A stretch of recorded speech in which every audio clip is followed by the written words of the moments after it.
Selon nos statistiques, nous constatons qu'il y a une déchirure sur le plan social. De plus en plus, la montée du tribalisme est ressentie. Si on ne fait pas attention, nous allons vivre une rwandatisation du Cameroun. On risque de basculer à une guerre civile au Cameroun. Il dit que ça fait partie des éléments qui encadrent le discours de haine. Que les pauvres insultent les mieux nantis. Ils prennent pour prétexte. Maman. À cause de leur précarité. À cause de leur manque de chercher le travail. De se battre. Ils sont jaloux de la richesse des nobles et paisibles citoyens. Et maintenant, ils viennent crier à l'injustice. Voilà les éléments qui les animent dans ce discours de haine. Hey. Tu as compris que René Sadi s'en fout de toi. Oh, la majorité des chômeurs au Cameroun sont au chômage à cause de l'imbécilité de ceux qui gèrent. Ah bon? Et pourquoi? Parce que même dans le chômage, il y a une politique. Tu comprends? Oui. Au Cameroun, nous sommes désœuvrés, on n'est même plus chômeurs. Nous sommes tous des désœuvrés. Soumis par le régime en place. Et il dit qu'on parle, nous crions l'injustice. Mon Cameroun, quels sont ceux qui s'enrichissent? Nous sommes dans un pays où la plupart d'hommes riches ne sont pas des hommes d'affaires. Zamba Berabasco. Dans un pays sérieux, les hommes riches devaient être véritablement des hommes d'affaires. Ça c'est clair. Mon Cameroun, les premiers hommes riches, ce sont les fonctionnaires. Ça c'est clair. Donc, le type renverse. Il renverse l'autre. En notre condition précaire, nous on pousse à crier à l'injustice sociale parce que ceux qui sont censés partager le gâteau national s'accaparent du gâteau national pour leur bien personnel. Ça c'est clair. Pour leur ego. Ça c'est clair. Pour leur individualité. Ça c'est clair. Et se construisent financièrement au détriment du peuple qui est dans la précarité. En vrai, ils viennent nous sucrer, qu'on se moque d'eux. Écoutez ce genre de ministre. Donc le porte-parole dit que la majorité des Camerounais, encadrés par la précarité, sont jaloux des nantis, des paisibles Camerounais nobles et nantis. Oh maman. Ah bon? Et pourquoi? Parce que ceux-là, dans la précarité, n'ont pas compris que dans le travail, il y a une vertu. Oh, c'est faux. Le peuple camerounais veut travailler. Le peuple camerounais veut gagner à la sueur de son front. Mais ce qui se passe, c'est que ceux qui sont chargés d'encadrer, de conduire les Camerounais à la réalisation de leur espoir, se sont accaparés du gâteau national. Donc quand ce peuple précaire qui a l'injustice sociale, elle est en train de dire que vous êtes en train de spolier, de dilapider l'argent de ce peuple-là. Parce que ceux qui sont nantis dans ce pays, ce pas les hommes d'affaires. Ne trompez pas les Camerounais. Les plus nantis dans ce pays sont les fonctionnaires. Les ministres de Paul Biya, en commençant par Paul Biya, sa famille, tous, ce sont les plus nantis. En volant l'argent du peuple camerounais. Monsieur le ministre, croyez-vous, peut-être ça là, ça va passer entre vous là-bas. Mais nous, vous n'allez plus tromper les Camerounais comme vous le faisiez avant. Peut-être qu'à l'époque, on avait plus des incultes sur le plan politique. Mais aujourd'hui, vous mentez. Vous vous trompez. Vous avez en face de vous une jeunesse consciente, responsable, mais hautement mature politiquement. Donc même vos phrases, vos sorties, nous analysons et nous décryptons à la lettre. Donc vous voyez que le porte-parole du gouvernement dit que le gouvernement là n'est pas là pour les pauvres. Quand vous les pauvres, vous êtes jaloux d'eux. Oh maman. C'est ce qu'il a dit, c'est pas moi. Et il dit que c'est à cause de notre précarité que le tribalisme, nous amplifions ça. Donc il dit Mignobé. René Sadi dit que Dieu papa, pas gros. Excusez-moi mon mouchoir. C'est quoi ça? Comment elle peut venir ici sans mouchoir? Mais comment? Ouais. Ou bien pas quoi. On continue. Il y a aussi des enjeux de la vie politique. Hein? Après l'élément socio-économique, il dit que il y a aussi les enjeux de la vie politique. Ou pour certains, la convoitise effrénée du pouvoir a pris le pas sur le débat d'idées. Faisant fi des règles basiques du jeu démocratique, transformant l'arène politique en champ de bataille où prime la haine, l'invective, la violence verbale, la mauvaise foi, l'incitation à l'insurrection, l'intimidation, les menaces de toute nature et bien d'autres dérives. C'est fait exprès. Ils attaquent là le MRC. Et tu vas comprendre pourquoi c'est pas anodin.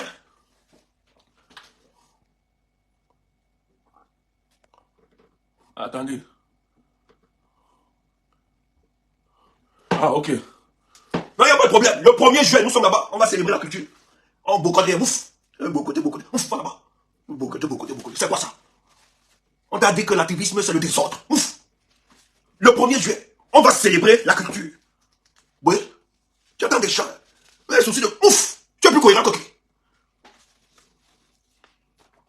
Nous là, on va célébrer la culture. Vous appelez ça Babu. Moi, je n'appelle pas ça Babu Power. C'est pas je me sens pas dans le Bambi Power. Mais je m'identifie à ma culture, c'est tout. Je veux pas célébrer. C'est l'occasion pour moi de... C'est normal, toi aussi t'as pas. Ne me dérange pas. Ouais. Tu fais, tu m'invites, je viens. C'est un patrimoine national.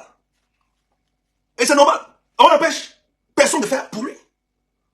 Ouais. Si les gens décident de se mettre ensemble pour célébrer, c'est notre débat. En tout cas, parle pas de ça. Moi, le 1er juin, je suis là. L'étape 105. Et si c'est ça qui allait m'encourager, dégage, mouf. Je suis là propre. Quand les autres se retrouvent, pourquoi tu ne cries pas ça? Il dit, donc deuxième élément, il y a aussi les enjeux de la vie politique où pour certains, la convoitise effrénée du pouvoir a pris le pas sur le débat d'idées, faisant fi des règles basiques du jeu démocratique, transformant l'arrêt politique en champ de bataille, où prime la haine, l'invective, la violence verbale, la mauvaise foi, l'incitation à l'insurrection, l'intimidation, les menaces de toute nature et bien d'autres dérives. Tu vas donc comprendre que la sortie de ce ministre était une sortie. Tu vas comprendre que la sortie. Tu vas donc comprendre que la sortie de ce monsieur est une sortie préparée. Il dit qu'il y a d'autres enjeux, la vie politique. Mais il donne des caractéristiques. Où il incrimine indirectement un parti politique. Et vous allez comprendre comment il fait le lien. Mais on a une communication politique. C'est ça qu'on ne pouvait pas laisser passer ça. Parce que c'est une bataille de l'opinion. Je vous ai toujours dit ici que beaucoup de Camerounais sont suspendus au premier degré de l'information. Si tu lui dis tel est un voleur, est un bandit, il va s'accrocher à ça. Direct. Ça comprend le fondement. Ça comprend la personne, la véracité même de ses propos. Il va s'accrocher à ça. Donc il est pour nous, quand il est sorti, toute la communication du porte-parole du gouvernement, c'était d'incriminer une communauté. Était simple et un groupe. C'est une opération de cherche politique engagée par cet homme. C'est une communication politique. Il sait ce qu'il est en train de faire dans ce contexte difficile pour le cas du Cameroun. Oh, nous savons très bien. Je vais venir, je ne précipite pas. Donc, plus haut, le paragraphe que j'ai lu tout à l'heure, il incrimine indirectement le mouvement pour la renaissance du Cameroun.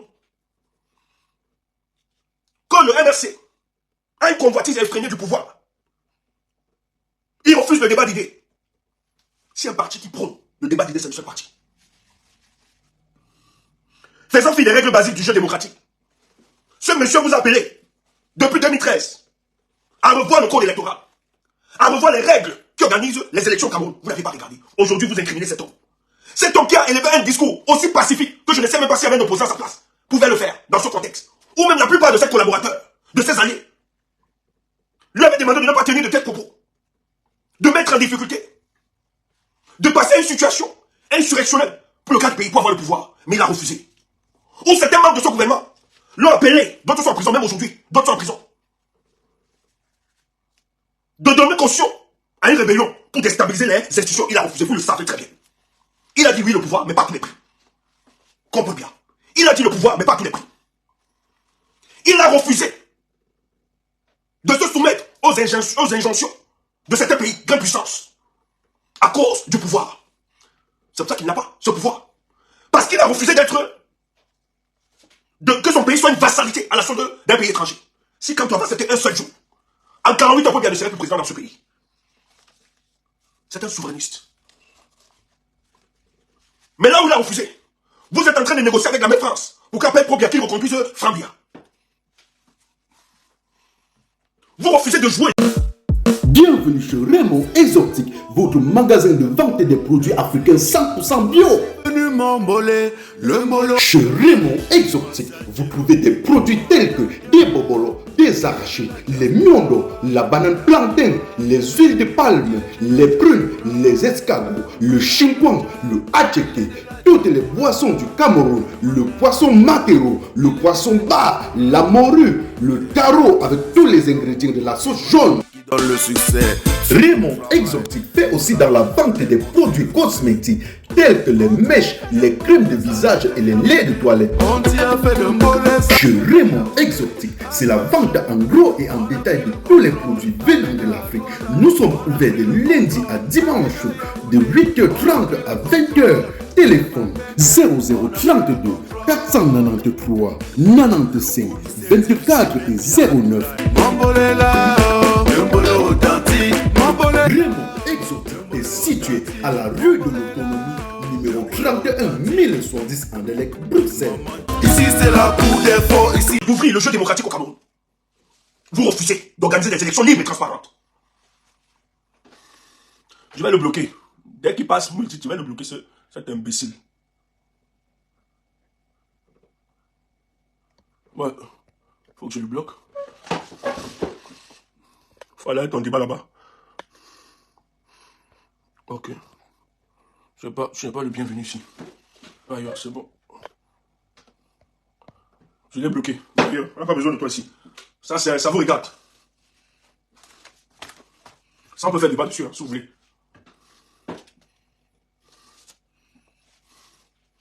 Écoutez la suite. Donc, après avoir présenté, parce qu'indirectement, dans ce paragraphe, je vous l'ai dit, il incrimine indirectement le mouvement pour la renaissance du Cameroun. Et qu'est-ce qu'il fait par la suite? L'une des illustrations à déplorer ces dernières années. Donc, après avoir parlé du MRC, on fait une liaison entre le MRC. Mais pour le MRC, vous ne pouvez pas dire MRC. Par politesse. De peur que le MRC le traîne en justice. Et lui demande de s'expliquer. L'une des illustrations à déplorer ces dernières années aurait été cette sortie soi-disant, brigade anti-Sardina. Bon, il nous attaque directement. C'est pour ça que nous sommes lui répondre directement. Direct. Qui s'est fait remarquer par de nombreux actes condamnables à l'étranger, qui ont gravement porté atteinte à l'image du Cameroun. On pourrait rappeler, sans s'y attarder outre mesure, le saccage de nos ambassades, des manifestations inopportunes contre la visite du chef de l'État à l'étranger, l'appel au boycott des manifestations culturelles organisées par des artistes d'une certaine région ou sympathisants de certaines formations politiques, autant d'actes et de comportements de nature à s'aimer la discorde et la haine. Écoute ça. Le ministre, nous avons lu plus haut, où dans les généralités, sans nommer, il présentait les groupes. Donc, il parlait des acteurs de la société civile, les intellectuels, sans les nommer.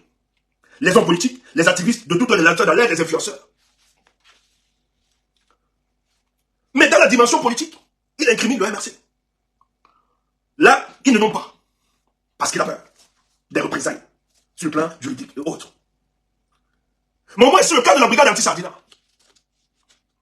Parce que c'est un mouvement qui fâche le régime. Il nous prononce.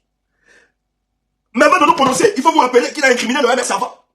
Donc pour ceux qui décryptent, René Sardy dit très bien que le MRC est en intelligence avec la brigade anti-Sardina. Donc il dit que, et ça ce sont les conséquences de la montée du discours de haine, du tribalisme, et que le MRC est un parti responsable. À cause de la convoitise effrénée du pouvoir, il va du MRC. Mais comme à titre illustratif, il dit, mais rappelez-vous de la brigade anti-Sardina. Comment elle a œuvré? Elle s'est fait remarquer par des actes condamnables à l'étranger, qui ont gravement porté atteinte à l'image du Cameroun.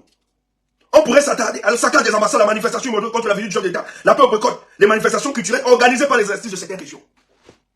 Le ministre préconise, le porte-parole du gouvernement, dit qu'ils sont en train de préconiser la thérapie qui va aider pour qu'on n'assiste plus à la montée du discours de haine, du tribalisme au Cameroun. Mais dans sa sortie, il conforte, il rassure une opinion que le responsable de cette montée sont des partis politiques que nous allons nommer le MRC et la brigade anti-Sardina. C'est ce que ce ministre est en train de dire. Donc l'opération de communication de Emmanuel René Sardy n'a rien à voir avec des solutions pour prendre le vivre ensemble. Mais la communication de la sortie du ministre de la Communication porte-parole du gouvernement est d'organiser une certaine opinion contre le MRC et la brigade anti-Sardina, qui sont les véritables opposants à ce régime. Mais il va surfer sur le tribalisme. Pourquoi? Il dit que la brigade, dont moi je suis porte-parole, nous avons appelé au boycott des manifestations organisées par des artistes de certaines régions. Et rappelez-vous qu'ils définissent la brigade anti-Sardina comme étant un mouvement qui appartient à un groupuscule d'individus venant de la région de l'Ouest. Ils l'ont toujours dit. Mais ce ne serait pas pour moi le cas ici de faire le chapelet des personnes qui appartiennent à ce mouvement. Mais je suis fier parce que ce mouvement représente toutes les composantes ethniques de notre pays. Je ne vais pas m'exercer à cet exercice pour vouloir justifier quoi que ce soit. Mais si vous voulez regarder sur ce prisme-là, je ne vais pas vous l'interdire. Parce que vous êtes dans une démarche diabolique. Notre démarche, elle est sincère. Quand vous dites qu'on a un saboté, mais je tiens à vous rappeler, faites le chapelet de nos revendications dans la diaspora. Nous avons attaqué des artistes qui ont décidé de faire les louanges du régime en place. Et je tiens à vous rappeler que la brigade anti-Sardina, son existence commence le 27 octobre 2018. Quelques jours après le baragouin juridique observé à la Cour constitutionnelle, où on nominait une fois de plus Paul Biya à la tête du Cameroun. Il faut le dire. Donc, avant le 27 octobre 2018, nous n'existions point. Avant le 27 octobre, la brigade anti-Sardina n'existait point. C'est au soir du 27 octobre 2018 qu'est la naissance de la brigade anti-Sardina, une volonté de toutes les composantes sociologiques et ethniques de notre pays, qui se sont dit, après ce passage au forcé de Paul Biya, en fraudant les élections, il est important que la jeunesse camerounaise, dans la diaspora, où la plupart de ses ministres viennent se loger, où Paul Biya vient y demeurer, nous devions organiser des manifestations dans le but de nous faire entendre et de demander à ceux-ci d'aller rester au pays. Voilà la naissance, et c'était de manière spontanée. Moi qui vous parle, je n'avais fait aucune quête de moralité sur les personnes qui conduisaient. Mais je me rappelle qu'au début de ce mouvement, c'était un envie de mourir de tous les Camerounais qui voulaient voir le changement dans ce pays. Mais mon histoire de mon pays me rappelle que le tribalisme ne date pas d'aujourd'hui. Donc avant l'existence de la brigade anti-Sardina, même le MRC, le tribalisme a toujours existé. Dans les années 1990, on se rappelle, la notion anglo-bami, où un éminent professeur, un juriste constitutionnaliste, a proposé une loi pour statuer sur la notion d'autochtone et d'allogène. La base n'existait pas. Dans les années 90, nous n'existons pas. Ce type est vivant, il est là, ce ministre. Le père de Grégoire, de Guinée Omona. Le professeur Omona. Faisant une proposition dans les années 90, en insistant d'introduire dans la constitution camerounaise la notion d'autochtone et d'allogène, dans le but de diviser, de fracturer le tissu social. Mais nous, on n'existait pas. La notion d'anglo-bami, c'est pas nous. C'est vous qui l'avez conceptualisé. Vous êtes les concepteurs du tribalisme. Mais dites-le aux Camerounais. Et tout ceci pourquoi? Pour vous fossiliser au pouvoir, à la tête du Cameroun. La division du Cameroun ne date pas d'aujourd'hui. Dans les années 84, après la disparition, après le départ, pardon, d'Amadou Ahidjo à la tête du Cameroun, il y a une épuration purement ethnique. Les nordistes ont été assassinés. Voilà comment le règne de Biya commence. Mais dites ça aux Camerounais, c'est pas nous. Pour consolider son pouvoir, dans les années 80, Biya a dû tuer les nordistes. Porté par le tribalisme. D'où vient-il que vous venez nous accuser aujourd'hui? Mais c'est vous les concepteurs de cette notion de la montée du tribalisme.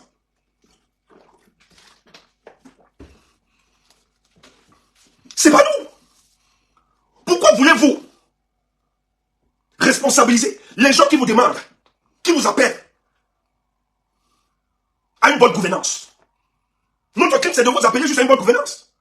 Notre crime, c'est d'exprimer les expressions de nos oppositions.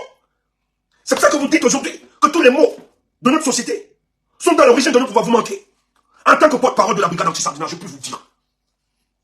Et en tant que témoin vivant de ce mouvement, ou devant ma veille politique, dans ce mouvement, je n'ai jamais, je dis bien, en ce qui me concerne, je n'ai jamais laissé prospérer la haine tribale, la division, et plusieurs de mes camarades peuvent le témoigner, qui ne sont même pas de ma tribu.